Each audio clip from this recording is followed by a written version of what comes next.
आपको बता दें कि कोरोना का कहर लगातार जारी है। पूरे देश में कोरोना के संक्रमण के आंकड़े बढ़ते जा रहे हैं। 87,000 के आसपास यह आंकड़ा पहुंच चुका है। कई बड़े शहरों में तो कोरोना के हॉटस्पॉट बने हुए हैं और इसी पर एक बार फिर हम लेकर आए हैं न्यूज नेशन की एक खास पेशकश हॉटस्पॉट लाइव। इस शो में आपको कोरोना से जुड़ा हर एक अपडेट मिलेगा। 10 शहरों के हमारे रिपोर्टर हमें बताएंगे कि उनके शहरों में कोरोना के केस किस तरीके से बढ़ रहे हैं। जी हमारे सहयोगी मुंबई, दिल्ली, अहमदाबाद, चेन्नई, जयपुर, भोपाल, नोएडा, आगरा, पटना, इंदौर, देश के अलग अलग हिस्से, ये वो हिस्से हैं जहां से लगातार कोरोना के ज्यादा मामले सामने आ रहे हैं। इनसे तमाम चीजों को समझने की कोशिश करेंगे और सबसे पहले हम बात करेंगे देश की आर्थिक राजधानी मुंबई की, जहां पर सबसे ज्यादा कोरोना का कहर देखने को मिल रहा है। यहां पर देखिए जरा इस वक्त के आंकड़े कोरोना के क्या हैं वो हम आपको बता दें। आप देख सकते हैं नए मामले 933 सामने आए हैं। कुल मामले 17,671 पहुंच चुके हैं और 655 लोगों की जान जा चुकी है। ये देश की आर्थिक राजधानी मुंबई की तस्वीर हम आपको दिखा रहे हैं और इन आंकड़ों के जरिए आप समझ सकते हैं कि किस तरीके से कोरोना का कहर मुंबई में लगातार बढ़ता जा रहा है। हमारे संवाददाता विकास श्रीवास्तव ने ताजा हालात क्या हैं वो उनसे जानने की कोशिश करते हैं। विकास, इस वक्त की मौजूदा स्थिति क्या है देश की आर्थिक राजधानी मुंबई की? पूरे मुंबई में कोरोना पॉजिटिव मरीजों के लगातार बढ़ते आंकड़े प्रशासन के लिए चिंता पैदा कर रहे हैं। लेकिन ये चिंता और भी तब बढ़ जाती है जब वो लोग जिन्हें कि हम फ्रंट लाइन वॉरियर कहते हैं वो अब इस बीमारी से संक्रमित होते जा रहे हैं। हम बात कर रहे हैं डॉक्टरों की और पुलिसकर्मियों की। आज सवेरे ही मुंबई के साहू नगर पुलिस स्टेशन में कार्यरत assistant sub inspector Amol Kulkarni की कोरोना से मौत की खबर आई और इस मौत के साथ ही समूचे महाराष्ट्र में कोरोना से मरने वाले पुलिसकर्मियों का आंकड़ा 10 पहुंच गया है। पूरे महाराष्ट्र में कोरोना पॉजिटिव पुलिसकर्मियों की संख्या 1140 है। आप समझ सकते हैं स्थिति कितनी विकट है। हालांकि महाराष्ट्र सरकार ये दावा करता है कि नए कोविड-19 अस्पताल खोले जा रहे हैं और इसी कड़ी में उन्होंने मुंबई के वानखेड़े स्टेडियम में जहां पर कि क्रिकेट खेला जाता है उसे अब एक्वायर कर लिया है और उसे एक कोविड-19 के लिए क्वारंटीन सेंटर के तौर पर डेवलप किया जाएगा। इसके अलावा मुंबई के बीकेसी में भी, नेस्को में भी और वर्ली में भी डेडिकेटेड कोविड-19 क्वारंटीन सेंटर बनाए जा रहे हैं। लेकिन ये प्रशासन की कोशिशें धरी की धरी तब रह जाती हैं जब आंकड़े जो हैं वो लगातार बढ़ते चले जाते हैं। कुल मिलाकर ठाकरे सरकार की ये कोशिशें मानो ऐसी लग रही हैं जैसे आग लगने पर इस सरकार ने कुआं खोदने का काम शुरू किया है। बिल्कुल, और यही वजह है विकास जिसके चलते उद्धव सरकार पर सवाल खड़े हो रहे हैं। लेकिन बात सिर्फ मुंबई की नहीं है। देश की आर्थिक राजधानी मुंबई की तरह देश की राजधानी दिल्ली में भी कोरोना वायरस ने लोगों को बेदम कर रखा है। 60 साल से ज्यादा की उम्र के लोग सबसे ज्यादा प्रभावित हो रहे हैं देश की राजधानी दिल्ली में। आंकड़े क्या हैं दिल्ली के वो आप पहले जान लीजिए। नए मामले 438 सामने आ चुके हैं। कुल मामले 9,333 दिल्ली के सामने आ चुके हैं और कुल मौत 129 अब तक हो चुकी हैं। ये देश की राजधानी दिल्ली की तस्वीर है। हमारे सहयोगी मोहित बख्शी हमारे साथ जुड़े हुए हैं जो लगातार मुंबई, दिल्ली में कोरोना को कवर कर रहे हैं। मोहित, इस वक्त की क्या कुछ स्थिति है और क्या कुछ एहतियातन कदम उठा रही दिल्ली सरकार? दिल्ली में बढ़ते मामलों के बीच कंटेनमेंट जोन की संख्या जो है हॉटस्पॉट 76 हो गए हैं।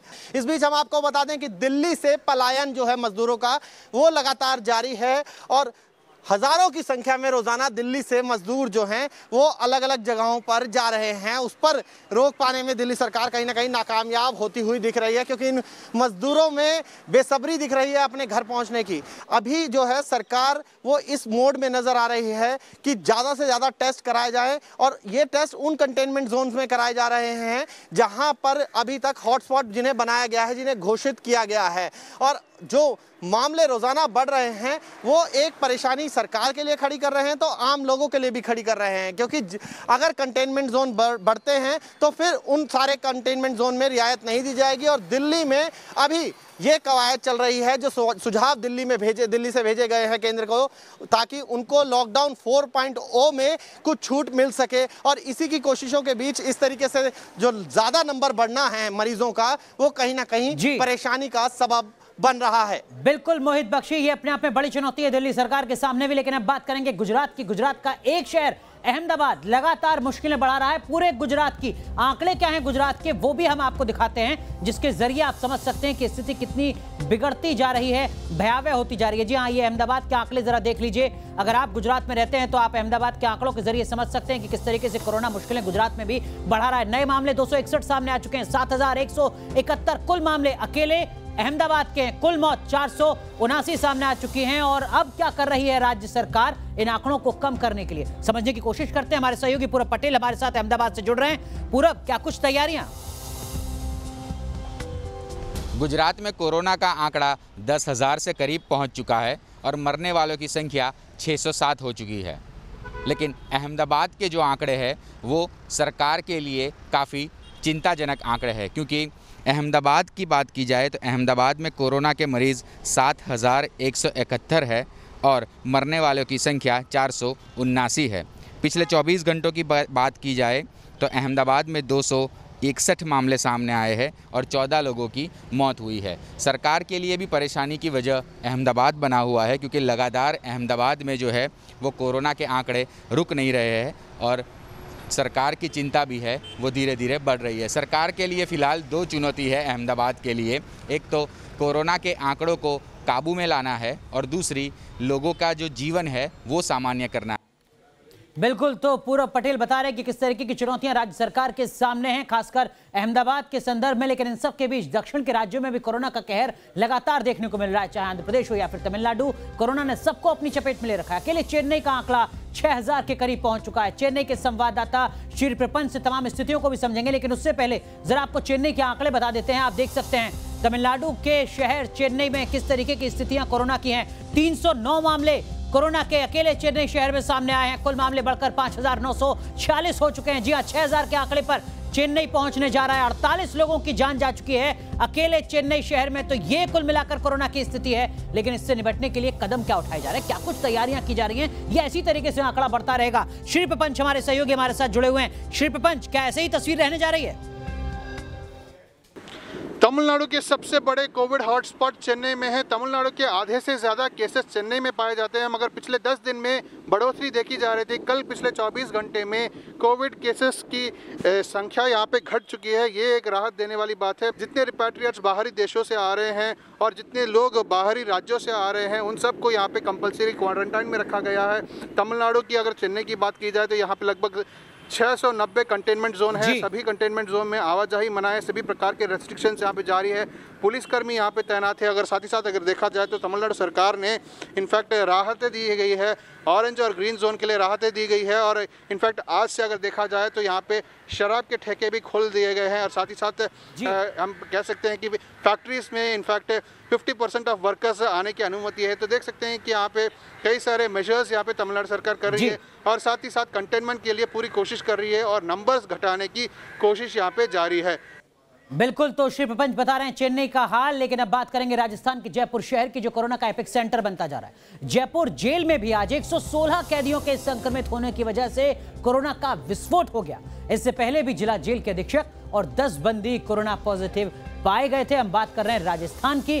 कुल मिलाकर जयपुर के आंकड़े किस तरीके के हैं ये आपको दिखाते हैं और उसके बाद अपने सहयोगी लाल सिंह फौजदार से सूरत हाल हम आपको समझाएंगे। हमारे सहयोगी लाल सिंह फौजदार भी हमारे साथ जुड़ेंगे, उनसे भी तमाम चीजों को समझने की कोशिश करेंगे किस तरीके के कदम राजस्थान में उठाए जा रहे हैं। लाल सिंह फौजदार, बताइए जरा किस तरीके की स्थिति? जयपुर हिंदुस्तान में आज भी हॉट स्पॉट बना हुआ है। लगातार कोरोना पॉजिटिव मरीजों की संख्या बढ़ रही है तो वहीं मौत का ग्राफ भी बढ़ रहा है। लेकिन फिलहाल खतरे की घंटी 4 दीवारी से निकलकर अब बाहर के इलाकों में फैल रही है। कोरोना तेजी से जयपुर में अपने पैर पसार रहा है। जयपुर की 100 कॉलोनियों में अभी भी पाबंदी लगी हुई है। कमिश्नरेट के 60 थाना क्षेत्रों में से करीब 45 थाना क्षेत्र ऐसे हैं जहां कर्फ्यू लगा हुआ है। किसी भी तरह की लापरवाही अब न केवल जयपुर के लिए बल्कि प्रदेश के लिए भारी पड़ सकती है। तो लाल सिंह फौजदार ने बताया जयपुर का सूरत हाल। लेकिन अब बात करते हैं देश के दिल मध्य प्रदेश की, और मध्य प्रदेश की राजधानी भोपाल, जहां पर लगातार हॉटस्पॉट सामने आ रहे हैं। कोरोना की स्थिति लगातार बिगड़ती जा रही है। भोपाल की क्या स्थिति है, जरा आप आंकड़ों के जरिए आप देख सकते हैं। देखिए जरा, भोपाल में नए मामले 42 सामने आए हैं, राहत की बात है। कुल मामले 976 हैं देश के बाकी हिस्सों के मुकाबले। भोपाल में स्थितियां फिर भी सामान्य, खासकर इंदौर के मुकाबले भी। कुल मौत 35 हो चुकी हैं। हम भोपाल की तस्वीर आपको दिखा रहे हैं और भोपाल में कदम किस तरीके के उठाए जा रहे हैं, क्या कुछ तैयारियां हैं, क्या कुछ कदम भोपाल के हैं, ये हम अपने सहयोगी से समझने की कोशिश करते हैं। शुभम गुप्ता हमारे साथ जुड़ रहे हैं। शुभम, क्या कुछ तैयारियां? मध्य प्रदेश में 4700 से ज़्यादा कोरोना के मामले सामने आ चुके हैं और ख़ास तौर पर अगर आप मध्य प्रदेश की राजधानी भोपाल की बात करते हैं तो जहांगीराबाद एक प्रमुख हॉटस्पॉट है जहां पर सबसे ज़्यादा मामले कोरोना के सामने आ रहे हैं। अगर आप भोपाल की बात करें तो दूसरे जो इलाके हैं जो कि हॉटस्पॉट्स वाले इलाके नहीं हैं उसे लॉकडाउन 4 में खोलने की बात मुख्यमंत्री शिवराज सिंह चौहान की ओर से की गई है। फिलहाल सबसे डेंजरस अगर कोई इलाका इस वक्त राजधानी भोपाल में है तो वो जहांगीराबाद है। आबादी की बात करते हैं तकरीबन 1.5 लाख आबादी है। 10,000 लोगों का हेल्थ सर्वे किया गया है, 4,000 से ज़्यादा सैंपल्स लिए गए हैं और अब भी ये सिलसिला रोज़ाना ही जारी है। बिल्कुल, तो भोपाल का जहांगीराबाद लगातार मुश्किलें बढ़ा रहा है पूरे मध्य प्रदेश की। अब बात करते हैं दिल्ली से सटे नोएडा की, जहां कोरोना से आज 61 साल के एक बुजुर्ग की मौत हो गई। वहीं खोड़ा कॉलोनी में भी मुंबई के धारावी की तरह ही कोरोना विस्फोट हो रहा है।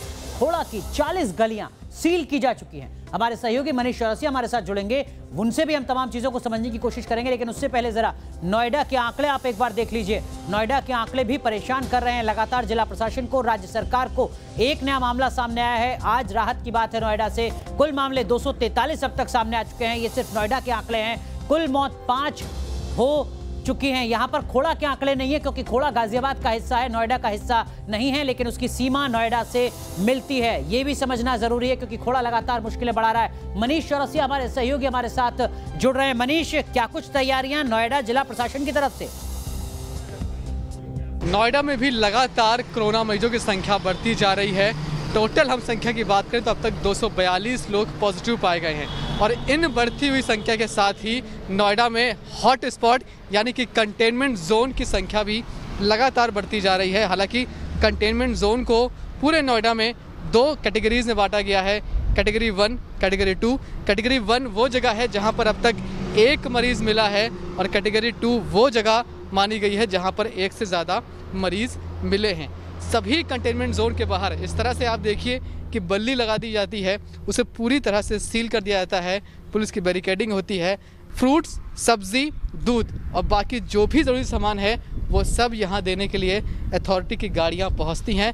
इसके अलावा भी तमाम सुविधाएं यहाँ पर दी गई हैं। तो आपने सुना समझा नोएडा का सूरत हाल, हमारे सहयोगी मनीष चौरसिया ने आपको बताया। लेकिन ऐसा नहीं है कि उत्तर प्रदेश में नोएडा या गाजियाबाद या लखनऊ में ही मुश्किल है। आगरा, जहां पर लगातार एक के बाद एक कोरोना के मामले सामने आते रहे, आगरा भी परेशान कर रहा है उत्तर प्रदेश को। आगरा के किस तरीके के आंकड़े हैं वो पहले जान लेते हैं। आप देखिए जरा, आगरा में लगातार जो मुश्किलें हैं वो बढ़ रही हैं कोरोना के लिहाज से। लगातार सबसे पहले शुरुआती दौर में भी आगरा में मामले सामने आए थे। कुल मामले अब तक 9 नए मामले सामने आए हैं। कुल मामले अब तक 798 यानी 800 के करीब मामले पहुंच चुके हैं और आगरा में सिर्फ एक शहर में 27 लोगों की जान अब तक जा चुकी है। आगरा में इस वक्त की क्या कुछ स्थिति है बता रहे हैं हमारे सहयोगी विनीत दुबे। जी विनीत। देखिए, अगर आगरा की बात की जाए तो अगर पिछले 3 दिन के आंकड़ों पर नज़र डाली जाए तो आंकड़े सिर्फ 10 तक ही सीमित है। कभी 4 आते हैं, कभी 9 आते हैं, कभी 7 आते हैं। तो इस तरीके के आंकड़े सामने आ रहे हैं। एक रात भर की खबर आगरा के लिए है और कल बीती रात 9 मामले सामने आए थे, जिसके बाद ये संख्या 798 पहुँच गई थी और अब तक 25 लोगों की यहाँ मौत हो चुकी है। खास बात यह है कि इस समय सबसे बड़ी समस्या जो है, चुनौती जो है आगरा प्रशासन के सामने, वो प्रवासी मजदूरों की है, जो कि आगरा से होते हुए अपने अपने जनपदों में, अपने शहर, अपने गाँव की तरफ जा रहे हैं। तो ऐसे में उनको कैसे सुविधाएं दी जाए, कैसे उनको व्यवस्थित किया जाए, ये एक बड़ी जिम्मेदारी आगरा प्रशासन के ऊपर है। सरकार भी इस पर नज़र रखी हुई है और सीएम योगी की जो टीम 11 है वो भी लगातार दिशा निर्देश दे रही है। तो कोशिश यही है कि आगरा में आंकड़ों पर लगाम लगाने के साथ साथ यहाँ जो प्रवासी मजदूर हैं उनको भी सुविधा मिल सके। बिल्कुल, तो सुविधा कैसे मिल सके, लेकिन जो प्रवासी मजदूर हैं वो यहाँ पर मुश्किलें कुछ बढ़ा रहे हैं। वैसे प्रवासी मजदूर बिहार की मुश्किलें भी बढ़ा रहे हैं क्योंकि प्रवासी मजदूरों के पहुंचने के बाद बिहार में भी कोरोना का विस्फोट हो रहा है। आज बिहार के बांका, कटिहार, शेखपुरा और पटना जिले से नए मामले सामने आए। लेकिन आपको पटना की तस्वीर हम दिखाएंगे। पटना में किस तरीके की स्थिति है जरा पहले वो आप समझ लीजिए। बिहार के कुल आंकड़े अगर आपको दिखाएं तो आप देखिए जरा, बिहार में नए मामले 24 सामने आए हैं। बिहार में कुल 1018 मामले हैं। बिहार में अब तक कुल 7 लोगों की जान जा चुकी है। पटना से हमारे सहयोगी रजनीश सिन्हा क्या कुछ जानकारी दे रहे हैं वो एक बार उनसे समझ लेते हैं। जी रजनीश। यूँ तो ये हॉट स्पॉट पटना के बीपीएससी ऑफिस के सटे है, मगर कहें तो ये बिहार का सबसे हॉट स्पॉट है। जी हाँ, इसलिए क्योंकि यहाँ जो एक कोरोना पॉजिटिव मरीज पाया गया है वे ये उस क्षेत्र में है जो बिहार का वीवीआईपी एरिया है। यानी यहाँ से 500 मीटर पर मुख्यमंत्री आवास है, सटे राजभवन है, दाईं ओर यहाँ से थोड़ी दूर पे डीजीपी का कार्यालय है डीजीपी का ऑफिस है, बिहार का सचिवालय है और यही कारण है कि इस प्रतिबंधित क्षेत्र पे खास नज़र रखी जा रही है। बिहार सरकार ने यहाँ पर एक वाटर टैंकर बाहर में लगा दिया है, अंदर के लोगों को अंदर ही रहना है और इस इलाके पर सबसे ज़्यादा इस वक्त नज़र है क्योंकि ये जो क्षेत्र है ये बिहार का सबसे हाई प्रोफाइल क्षेत्र है। ये जो बगल में आप बिल्डिंग देख रहे हैं ये बीपीएससी का कार्यालय है और यहाँ पर सतर्कता भी जो लोग रहते हैं पदाधिकारी वो काफ़ी ज़्यादा रखते हैं। इस जगह को पूरी तरह से अभी भी लॉकडाउन रखा गया है। ये एक ऐसा हॉट स्पॉट है जिस पर सरकार खुद नज़र बनाए हुए हैं क्योंकि सरकार यहीं से चलती है, इसी इलाके से चलती है। ऐसे में ये प्रतिबंधित क्षेत्र इस वक्त बिहार का सबसे बिल्कुल रजनी समझा जा सकता है चूंकि पटना के वीवीआईपी इलाके में कोरोना के मामले पाए जा रहे हैं, लिहाजा सतर्कता ज्यादा है। लेकिन क्या पूरे बिहार में ऐसा ही है? ये अपने आप में एक बड़ा सवाल है। और अब एक बार फिर बात करेंगे मध्य प्रदेश की। बिहार के बाद मध्य प्रदेश की हम बात इसलिए कर रहे हैं क्योंकि मध्य प्रदेश में प्रवासी मजदूरों की वापसी से संक्रमण बढ़ रहा है। और अब हम बात भोपाल की नहीं, अब हम बात कर रहे हैं इंदौर की, वो शहर जो लगातार कोरोना के अटैक को झेल रहा है। लोग डरे हुए हैं इंदौर के, और आखिर क्यों डरे हुए हैं आप आंकड़ों के जरिए समझ सकते हैं। इंदौर में जो नए मामले हैं वो दरअसल में 79 हैं, 80 के आसपास हैं, लेकिन इंदौर शहर में जो कुल मामले हैं वो 2378 मामले हैं। 99 लोगों की जान जा चुकी है अकेले इंदौर शहर में। ये हम आपको सिर्फ एक शहर की तस्वीर बता रहे हैं। हमारे सहयोगी आदित्य सिंह से जरा समझने की कोशिश कीजिए इंदौर का सूरत-ए-हाल। जी बिल्कुल, देखिए मध्य प्रदेश का इंदौर हॉटस्पॉट बना हुआ है और आज के इंदौर के आंकड़ों पर नज़र डालें तो 2378 कोरोना के संक्रमित मरीजों की संख्या पहुंच चुकी है, जिसमें 79 नए कोरोना संक्रमित मरीज जुड़े हैं और 99 मरीज की मौत हो चुकी है। इन सब के बीच इंदौर में कई नए हॉटस्पॉट बने हैं। प्रशासन अपने स्तर पर प्रयास कर रहा है, लेकिन जो नए मरीज और नए इलाकों से निकल के आ रहे हैं ये निश्चित ही प्रशासन के लिए एक चिंता का विषय बन गया है। हालांकि इसको लेकर राजनीतिक गलियारों में भी सरगर्मी है, बैठकों का दौर भी जारी है, प्रशासनिक बैठकें भी जारी हैं, लेकिन उसके बावजूद कोई निष्कर्ष या कोई ठोस हल निकलता फिलहाल दिखाई नहीं पड़ रहा है। तो हल निकलता हुआ नहीं दिखाई दे रहा है। हमारे सहयोगी बता रहे हैं इंदौर जो लगातार परेशान कर रहा है। फिलहाल बहुत बहुत शुक्रिया आप सभी का जुड़ने के लिए और देश के अलग अलग हॉटस्पॉट से पल पल की तमाम जानकारी ग्राउंड जीरो से न्यूज नेशन के दर्शकों तक पहुंचाने के लिए।